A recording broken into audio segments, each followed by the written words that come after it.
Karbala की तपती रेत, इस्मान पर सूरज पूरी शिद्दत से चमक रहा था और खीमों में प्यास का आलम यह था कि मासूम बच्चे तड़प रहे थे। ये 10 मुहर्रम का दिन था और जुल्मत अपनी इंतहा पर थी। इमाम हुसैन अलैहिस्सलाम खैमे के बाहर हुए। उनके चेहरे पर थकन, गम और सब्र के आसार नमाया थे। उन्होंने एक नजर अपने खैमे की तरफ देखा, फिर आसमान की तरफ सिर उठाकर फरमाया, ए मेरे रब, तू जानता है कि मैंने तेरे दीन को बचाने के लिए अपनी सारी कुर्बानियां पेश कर दी हैं। अब ये आखिरी कुर्बानी भी तेरे हवाले करता हूं। इमाम हुसैन वापस खैमे में दाखिल हुए। वहां हजरत रबाब अपने 6 माह के मासूम बेटे हजरत अली असगर को सीने से लगाए बैठी थीं। बच्चे के होंठ प्यास से खशक हो चुके थे, आंखें उनसू बहा चुकी थीं और जिस्म कमजोरी से ढाल था। इमाम हुसैन ने हजरत अली असगर को अपनी आगोश में लिया और इंतहाई नर्म लहजे में कहा, रबाब, मेरे लाल की हालत देखकर दिल टुकड़े टुकड़े हो जाता है, लेकिन शायद मेरे उस मासूम की प्यास भी उन जालिमों के दिल को नरम कर दे।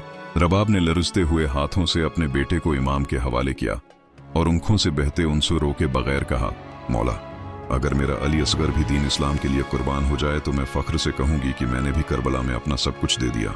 इमाम हुसैन ने हजरत अली असगर को लेकर मैदान करबला की तरफ रख किया। उन्होंने एक सफेद कपड़ा बच्चे के चेहरे पर डाला ताकि सूरज की तपश से बचाया जा सके।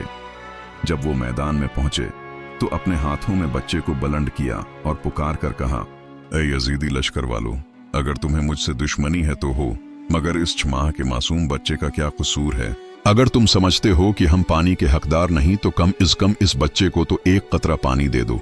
ये ना तो जंग कर सकता है, न ही तुम्हारे खिलाफ कोई बात कह सकता है। मैदान करबला में खामोशी छा गई। कुछ लम्हों के लिए सिपाहियों के नेज़े और तलवारें झुक गईं। कुछ के चेहरों पर नदामत अभरी, मगर इब्न साद ने शमर को इशारा किया और फिर हरमला, जो दरबारी यजीद का बदतरीन तीर अंदाज था, को हुक्म दिया गया, हरमला, हुसैन के उस 6 माह के बेटे का खात्मा कर दो ताकि हम उसकी भी कुर्बानी देख सकें। हरमला ने कमान में 3 नोक वाला तीर रखा और निशाना बनाया। इमाम हुसैन अब भी अली असगर को बुलंद किए खड़े थे।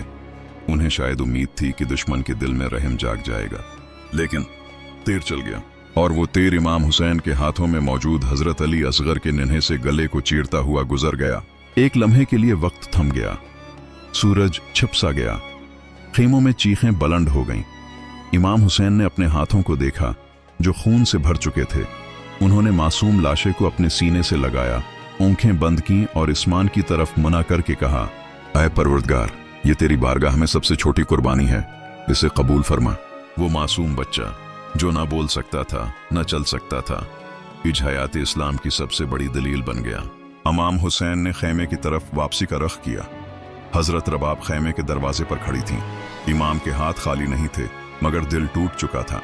रबाब ने अपने बेटे को देखा, मगर उसकी आंखों में नींद हो चुकी थी। वो प्यासा ही सो गया था, हमेशा के लिए। इमाम हुसैन ने अली असगर की लाश को जमीन पर नहीं रखा। उन्होंने खीमों से पीछे जाकर अपने हाथों से एक नन्ही कब्र बनाई और फरमाया, मेरा बेटा, मैं तुझे दुश्मनों के हवाले नहीं कर सकता, तू मेरे दिल का सुकून है और रहेगा। यूं हजरत अली असगर की शहादत ने करबला के मैदान में वो नकूश छोड़े जो क़यामत तक दिलों को रलाते रहेंगे।